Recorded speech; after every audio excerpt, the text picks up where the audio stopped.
Hello everyone, welcome to my channel.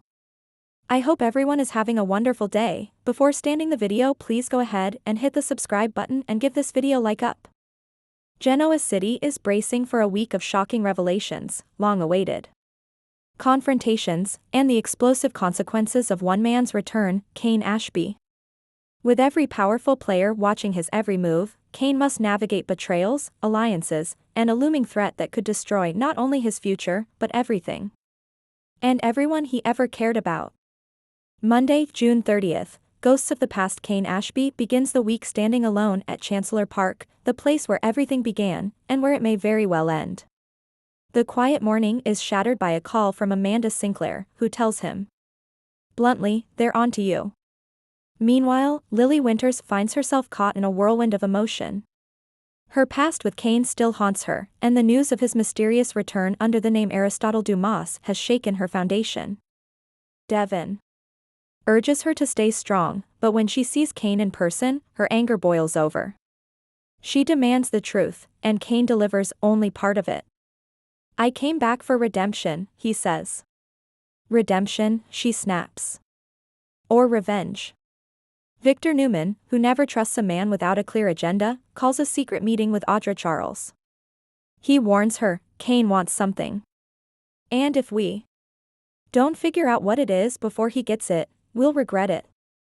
Elsewhere, Billy Abbott tries to convince Sally Spectra that they can use Cane's ambition to their advantage. Sally isn't convinced. "The man's unpredictable," she says. "And unpredictable men are dangerous." But perhaps the most unsettling moment comes at the end of the day, when Chancellor finds an anonymous note in his office drawer. "One of us will fall before this week is over. Watch Cane." Tuesday, July 1st, deals with Devils. The city awakens to headlines about a potential corporate shakeup. Rumors swirl that Cane is preparing to buy out a major stake in Chancellor Winters. Devon, furious, storms into Cane's hotel suite, demanding answers. "You think you can come back and play kingmaker?" "No," Cane replies coldly. "I came back to take what was mine." Amanda, caught in the middle, is forced to choose sides. Her loyalty to Devon remains strong, but her lingering guilt over past secrets involving Cane weighs heavily.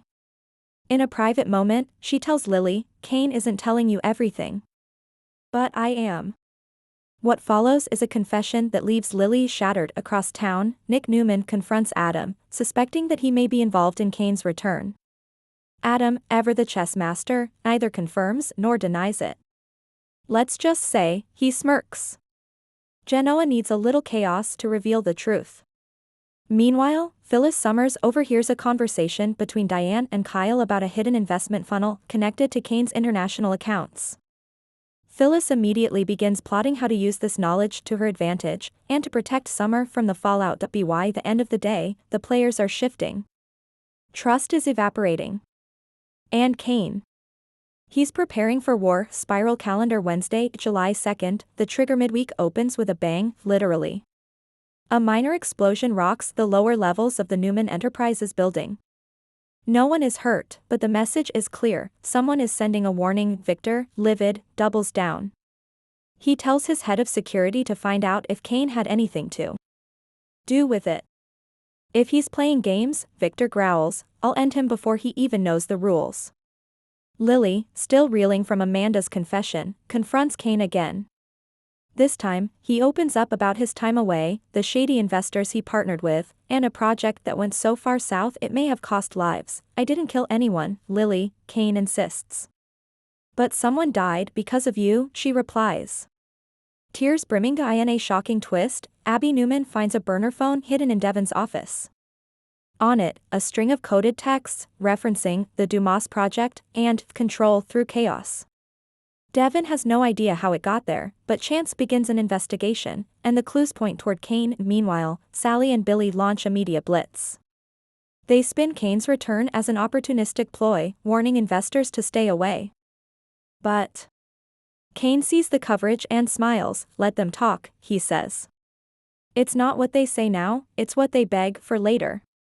Spiral calendar. Thursday, July 3rd, the price of power. The storm clouds are gathering. Audra, ever the opportunist, approaches Cane with a proposal: "Let's work together."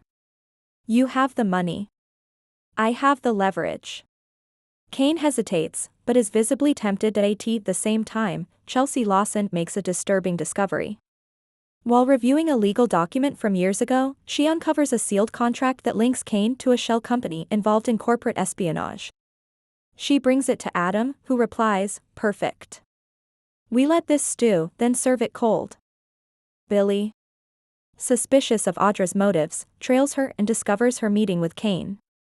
Enraged, he returns to Diane and accuses her of letting her son become a pawn. Diane, not one to back down, warns Billy, "If you come for my son again, you'll find out what I've really learned from Victor." Meanwhile, Phyllis shares the financial intel she has on Cane with Nick, hoping to forge an uneasy alliance. They agree on one thing: if Cane succeeds, it will destroy everything Chancellor Winters and Newman Media have built, but the emotional core of the episode belongs to Lily, who visits Neil's memorial to find peace, and answers, "I don't know if I still love him," she whispers. "But I do know he's broken. And I don't want to be the one to bury him." Spiral calendar Friday, July 4th, fireworks and fallout. The week ends with the annual 4th of July gala at Chancellor Mansion, a glittering affair that masks a powder keg. Cane arrives late, dressed in white, a quiet smirk on his face. The room splits in half, those who welcome him, and those who don't trust him as far as they can throw him. Victor makes a speech about loyalty, legacy, and protecting what's yours. His gaze never leaves Cane. Suddenly, the lights flicker. An anonymous video begins playing on the main screen, footage of Cane in a clandestine meeting overseas, discussing leverage, power, and payoffs. Gasps erupt. Lily covers her mouth. Devon turns pale. Amanda's face crumples. Cane remains calm. "That video is out of context," he says. "But the truth? The truth is, I did plan something big. And it's already happening." He walks to the front of the room and reveals his final move. He's already bought controlling shares in a hidden trust that owns 38% of Chancellor Winters. It's legal. It's done. And no one saw it coming. Victor lunges forward. Devon explodes.